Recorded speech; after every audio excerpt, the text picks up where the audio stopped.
An address and conversation presented in Voice of America headquarters by Mike Pompeo, U.S. Secretary of State. Ladies and gentlemen, please join me in welcoming USAGM CEO Michael Pack.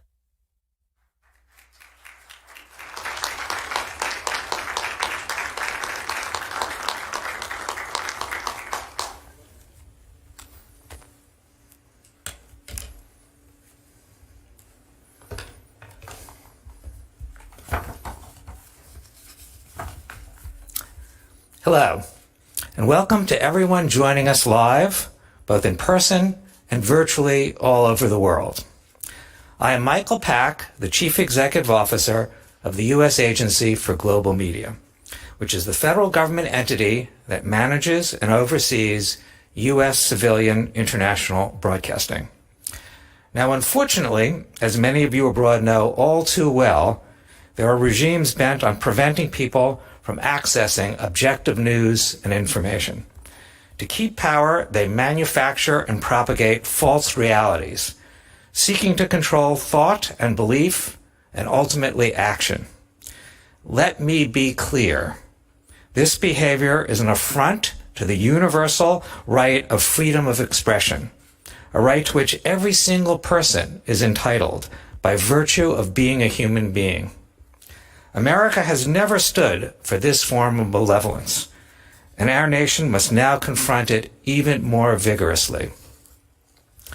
Indeed, as the adversaries of liberty and democracy double down on producing and distributing disinformation, America must reassert itself in the new global war of ideas. To do that, we need to more robustly promote and explain our principles to the world. Fortunately, since 1942, we have had an excellent platform to do exactly that. That platform, of course, is Voice of America. Today, here at the headquarters of Voice of America in Washington, D.C., we are tremendously honored to host this very special event featuring the 70th U.S. Secretary of State, Michael R. Pompeo. To further introduce the Secretary, I'd like to turn the podium over to the Director of the Voice of America, Robert R. Riley. Thank you, and please enjoy the event.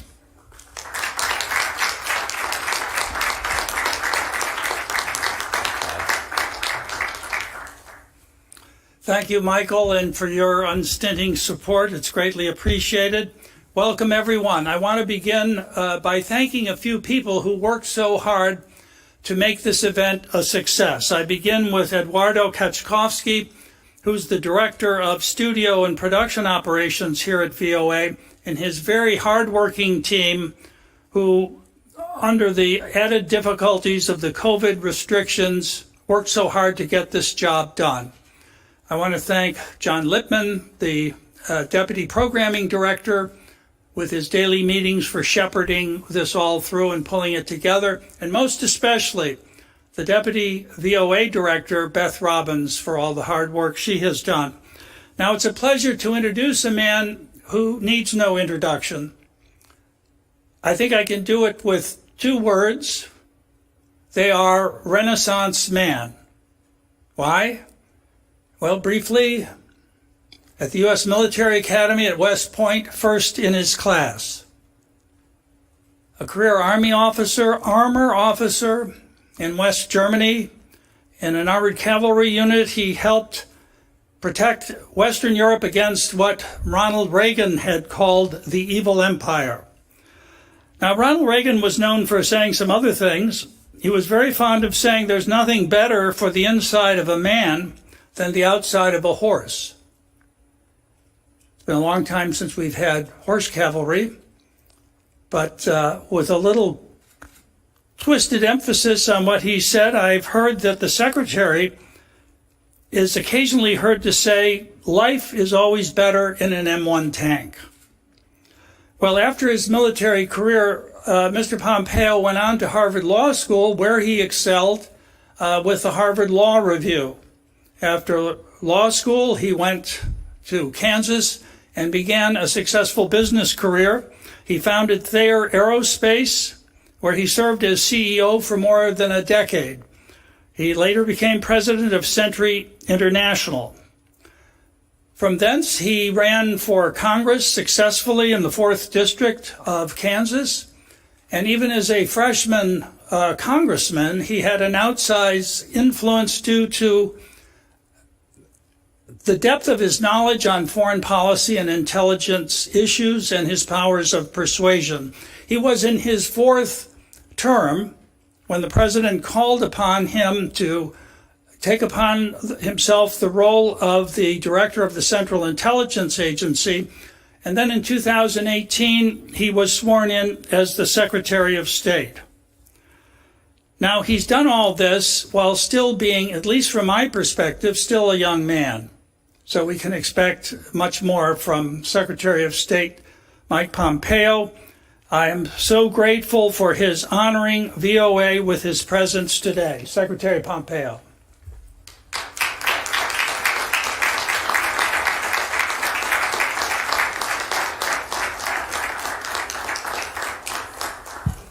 Thank you. Good afternoon, everyone. Thank you for the warm welcome. Michael, thanks for your leadership of this incredibly important institution. And Bob, congratulations on returning to the helm of VOA. I am truly happy to be here. I'm honored to have been requested. And it's always fun to be with a fellow tanker, too. I want to acknowledge the other network chiefs who is with us today. Steve Yates of Radio Free Asia. Steve, where you at? Nice to see you. And a note of appreciation, too, to the Voice of American journalist staff and to all those watching and listening. I've sat down for interviews with many of you in the far corners of the world. They have always been a joy. And speaking of which, too, I understand that this speech is being broadcast on TV, radio, on your website, social media, in more than 40 languages.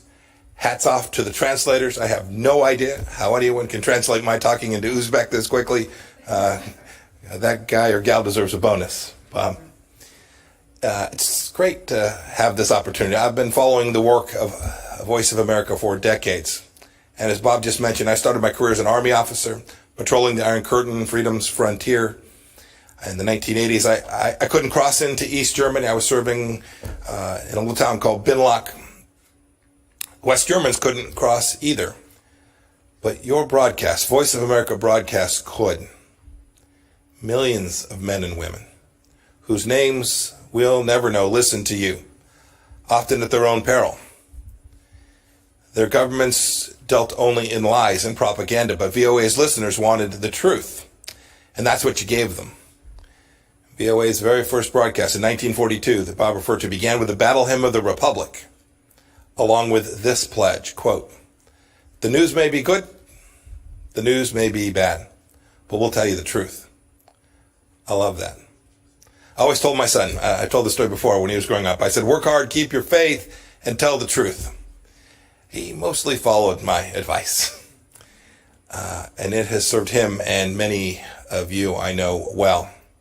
Your mandate here at Voice of America is unambiguous: to be accurate, objective, and comprehensive, and to represent America. The mission of US AGM is to inform, engage, and connect people around the world in support of freedom and democracy. That's because expanding freedom and democracy are what America has always been about. You're the voice of American exceptionalism. We should be proud of that. The world needs VOA's clarion call for freedom. Now more than ever, I hear it wherever I go. That's what I wanted to talk about today. I tell audiences about American exceptionalism wherever and whenever I can, because it's true and because it's important. America is good and great, and everyone who truly grabs our founding understands this. Michael and Bob have made studying this history their life's work. Many of you have made it your life's mission too. That's why you work here at Voice of America. We were indeed the first nation founded on the central belief that all human beings are endowed with certain unalienable rights, and the governments are instituted to secure those God-given rights. We have always striven for a more perfect union. And goodness knows we don't always get it right. Therefore, we need both pride and humility about our past and our present. We need the truth.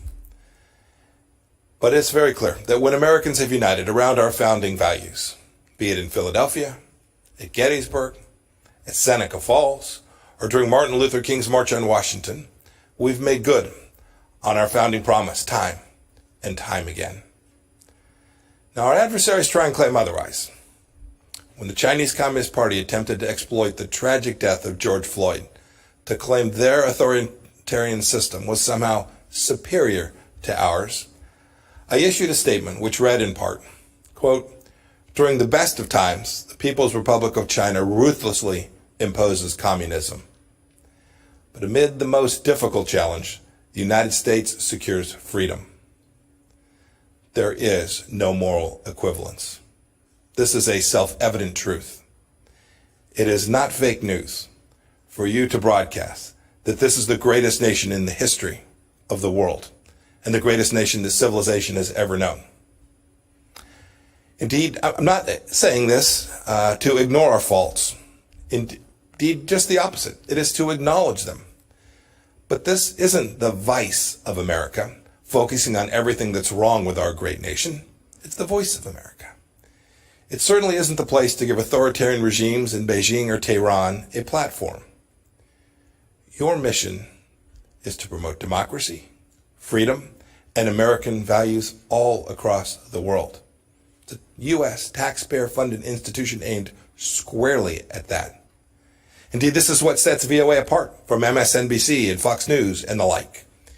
You can give voice to the voiceless in dark corners of the world. You're the voice of American striving. You're the voice of American exceptionalism. You are indeed the tip of freedom's spear. Now look, like many government agencies after the Cold War ended, our international broadcasters, well, they lost their way. Many of you know this. And there were, I'm sure, many reasons. The Soviet Union had collapsed, the wall had come down, names like bin Laden and Zarqawi and Baghdadi weren't widely known. In fact, many wrote that history was over. We allowed security protocols to lapse, and VOA lost its commitment to its founding mission. Its broadcasts had become less about telling the truth about America and too often about demeaning America. In 2013, one of my predecessors described the Broadcasting Board of Governors as, quote, practically defunct, end of quote. Look, that's in part why Congress created the role of CEO of the US AGM on a bipartisan basis. And it is again why I'm here today. I read that some VOA employees didn't want me to speak here today. I'm sure it was only a handful. They didn't want the voice of American diplomacy to be broadcast on the Voice of America. Think about that for just a moment. Look, we're all part of institutions with duties and responsibilities higher and bigger and more important than any one of us individually. But this kind of censorial instinct is dangerous. It's morally wrong. Indeed, it's against your statutory mandate here at VOA. Censorship, wokeness, political correctness, it all points in one direction: authoritarianism cloaked as moral righteousness. Similar to what we're seeing at Twitter and Facebook and Apple and on too many university campuses today. It's not who we are. It's not who we are as Americans. And it's not what Voice of America should be. It's time that we simply put wokeism to sleep. And you can lead the way. You all know. That's why you came here. There's a new dawn here at Voice of America. The American public doesn't know this, but when Michael took office, some 1,500 employees, almost 40% of the workforce, had been improperly vetted, including many with high-level security clearances. VOA was rubber stamping J-1 visas for foreign nationals, including some from communist China. We shouldn't be doing that. We have plenty of Mandarin language speakers here in America, and we are building, growing, teaching, educating more committed patriots, some of Chinese American descent who are amazing people.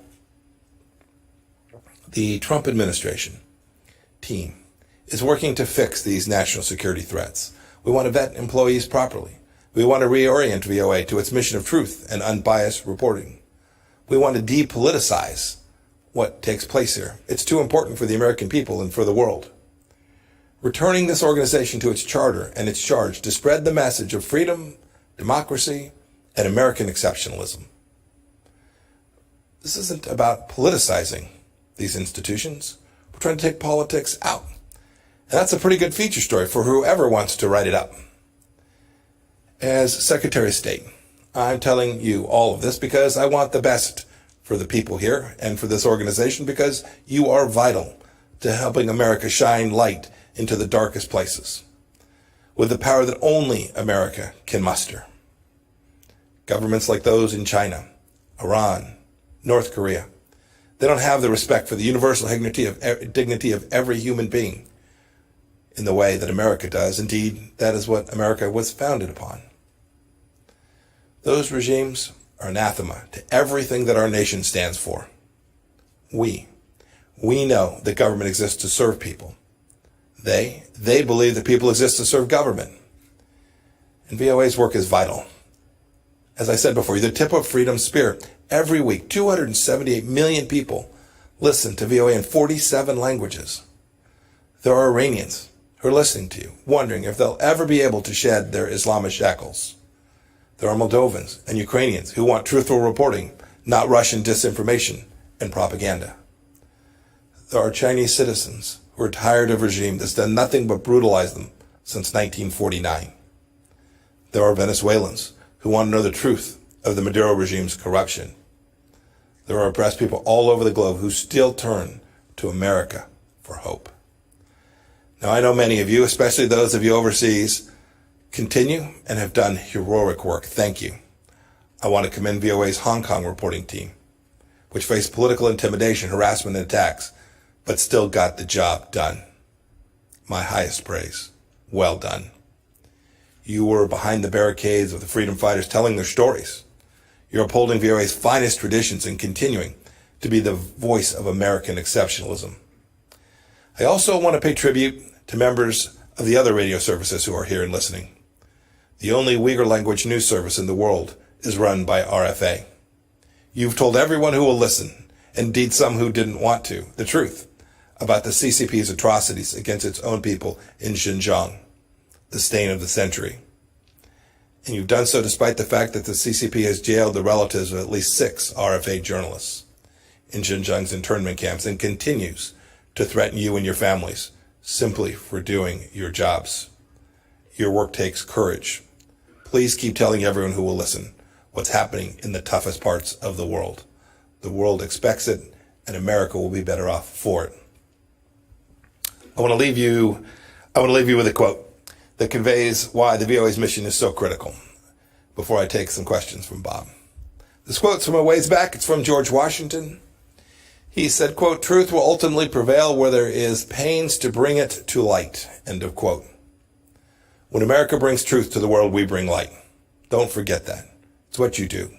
May God bless you. May God bless the voice of America, and God bless these United States. Thank you all.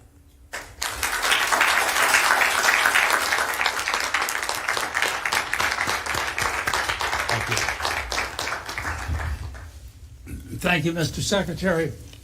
Some of the questions I have for you were fielded from our division directors who wanted to also have their input to get you to answer some of these. But let me begin with this one. This isn't a commercial media. We can afford to tell the full truth about America and the amplitude of American life in all of its facets. In your many travels in your recent years, what would you judge as those parts of America that are least known by foreign audiences that we need to tell them about? Yeah. You know, it's a really good question. If I have a chance in a moment where we are away from the formal business of the day, I'll often ask ambassadors or foreign ministers, when were you last in the States? What'd you do? Where'd you go see? The answer is almost always, I went to New York, I went to Washington, I went to San Francisco, or I went to Los Angeles. The adventuresome may have traveled all the way to Boston. Boy, that's not representative of all of who America is. I'm from Kansas. It's a different place in so many ways. It's engaged in different businesses. Its government is different. Its people think about the world in a different way. These stories from places other than the coasts are important, and that extends to rural parts of South Carolina, to Appalachia, to folks who live up in Minnesota and along our northern border along Canada. There are so many different facets of the United States that I think if you asked people around the world, they would only know this place we are here in Washington, or maybe our financial center in New York. I hope that you all get a chance to tell those other stories. And I'd add one last piece. It's not just geographic. It's not just where it is. You could find right here in Washington dozens and dozens of different stories about different pieces of the things, the institutions that make America so unique, so special. These things that our founders called the small platoons, our civic organizations, right? How many of you are members of the PTA, trying to help your kids' school be just a little bit better? How many of you participate in a church group on Wednesday evenings where you have your chili feed or you just gather? Those are important parts of American life that have made us so unique and so special, and I want people all across the world to see those things, because those institutions form bedrock of our nation, and they can help their countries too. Thank you, Mr. Secretary. You've made some very eloquent speeches about the relationship between American founding principles and U.S. foreign policy. How would you prioritize those fundamental rights, some of which you referred to in your remarks, when you, with the limited time with foreign heads of state, want to have a clear message? You've been very forthright on freedom of religion, freedom of the press, freedom of... How do you prioritize those, or is the prioritization custom made for the country you're addressing? Bob, it certainly does vary by where you are and the situation that you find that government, and frankly the traditions of that country. The Unalienable Rights Commission, led by Professor Marion Glendon and Peter Berkowitz at the State Department, it's a great report. It's 50 pages. I'd urge you to go read it. You'll agree with some of it, some you may not. But what it tried to do was to take this human rights project from the 20th century that has just fallen away. It lost its capacity to understand the things that were contained in our founding about how human rights are formed. It had moved away even from the Universal Declaration of Human Rights. And what I wanted to do in that was to reground American foreign policy and how we thought about human rights. And I think the report captures it pretty well. Your point about religious freedom and the capacity to speak freely, two core rights that if a nation gets it wrong, it will be less secure, it will be less prosperous, its people will be less whole.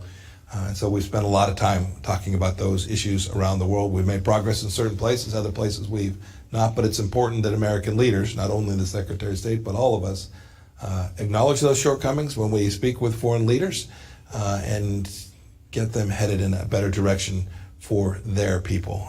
I'm proud of the work we've done in this regard. These principles matter. Their execution and implementation is complex because foreign policy always is. There are competing priorities. But America can never walk away from those central principles and understandings. And we know the difference between rights-respecting countries and those that aren't. And we have an obligation to call each of them precisely what they are. Now, as you well know, we're at the cusp of a change in administrations. On certain foreign policy issues, there seems to have formed a bipartisan consensus. For instance, perhaps China, on both sides of the aisle, is seen as the principal challenge to the United States today. Are there others? North Korea, Venezuela, Iran? On which of these do you expect some continuity with the new administration, and where do you perhaps see what may come as the biggest changes? Look, it's an important question. Leaders always want to understand that when you make a commitment to them that it will survive. We have elections every 2 years here, federal elections. We have presidential elections every 4 years. Look, your point about the threat from the Chinese Communist Party, I think, is right. President Trump rightly identified this when he started campaigning back in 2015 as the singular threat to the centrality of Western thought in the world, the idea that we're going to have a rules-based system that respected property rights and human dignity. China is singular in the threat it poses to those things. And I do think there's a consensus there. I've worked with Democrats on many important issues, on issues in Hong Kong and issues, as I referred to the Uyghurs in Xinjiang and the atrocities taking place there. So I do hope that stays the same. I hope, too, even in the Middle East, even where the previous administration had a different approach with respect to the Islamic Republic of Iran, it's not 2015. What has taken place in the Middle East in these last 4 years, whether that's the efforts we have put to constrain the theocracy, the kleptocrats in charge in Iran, the work we have done with the Abraham Accords, the work that we've done to recognize the fundamental understandings of Israel as a nation that has a right to exist, and its capital is in Jerusalem. It is the home of the Jewish people there. And those are things that I believe will be lasting, because I think the people of those nations want them to last, and I hope that the next administration will continue to build on them in a way that continues to build out peace and prosperity among all the nations in the Middle East. I'm hopeful that that will take place. I noticed over the weekend you signed a joint declaration with 4 other foreign ministers, Australia, UK, New Zealand, regarding the recent arrests in Hong Kong. You also removed the restraints on high-level diplomatic contacts between the United States and Taiwan, and apparently the U.S.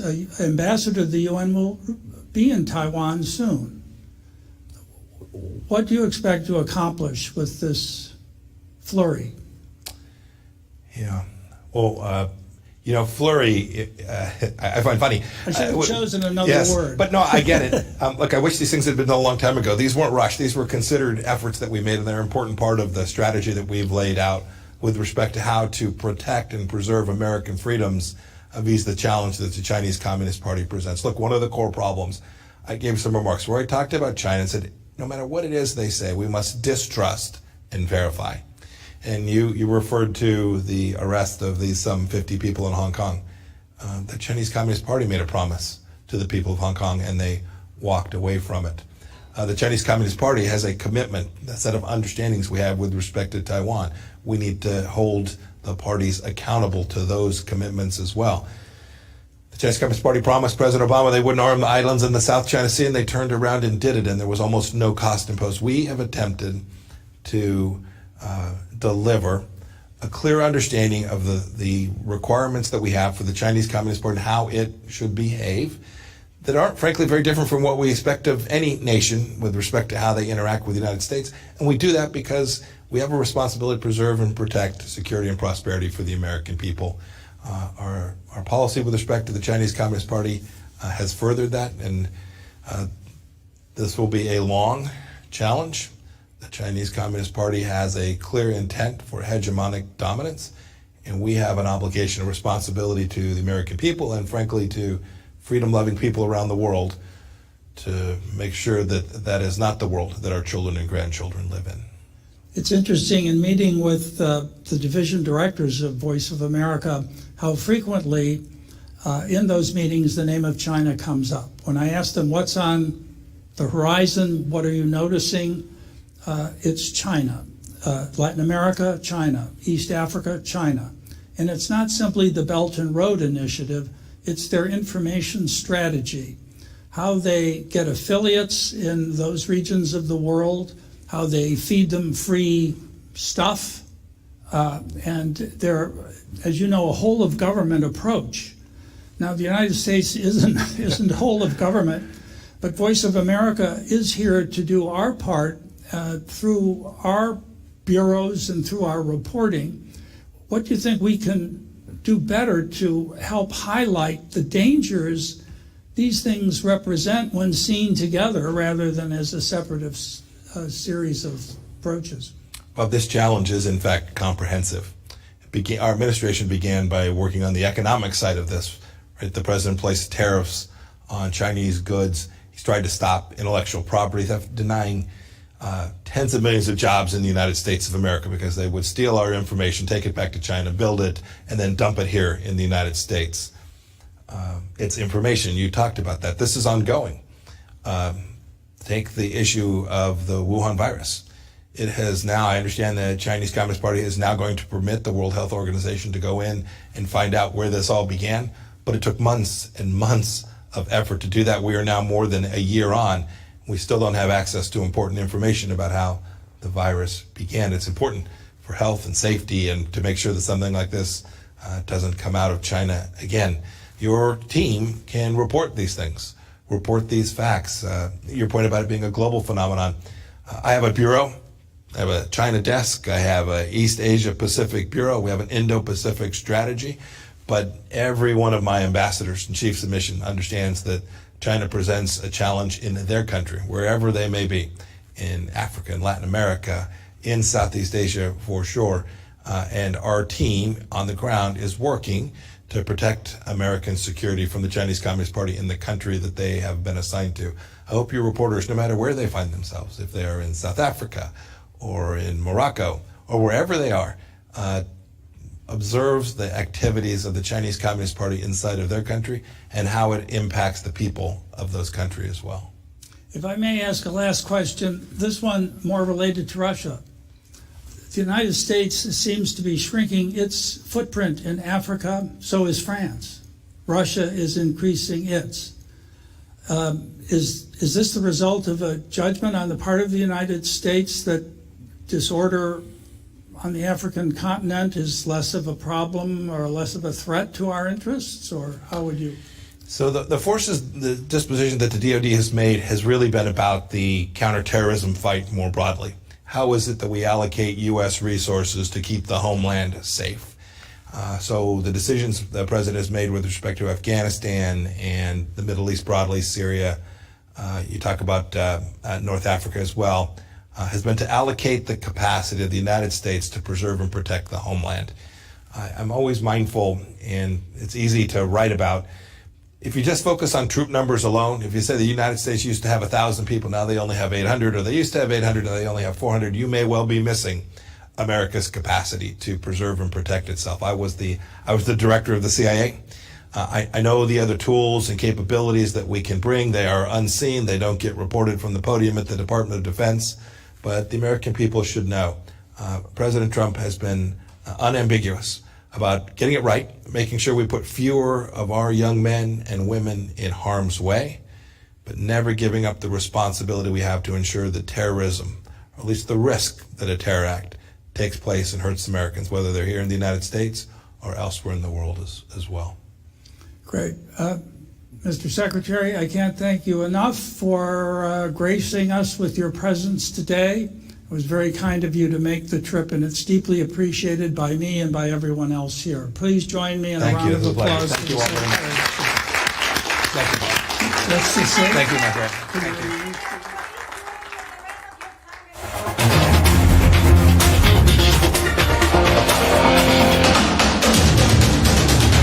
Hi, we're happy to announce that you can also catch us on cable TV now. Millions of households already choose us as one of their trusted news sources, and you can too. You can watch us in Chicago, Washington, D.C., New York, and many other cities as well. And if your system doesn't carry NTD yet, you can just give them a quick call and request NTD on your cable provider. Thank you for watching. See you next time.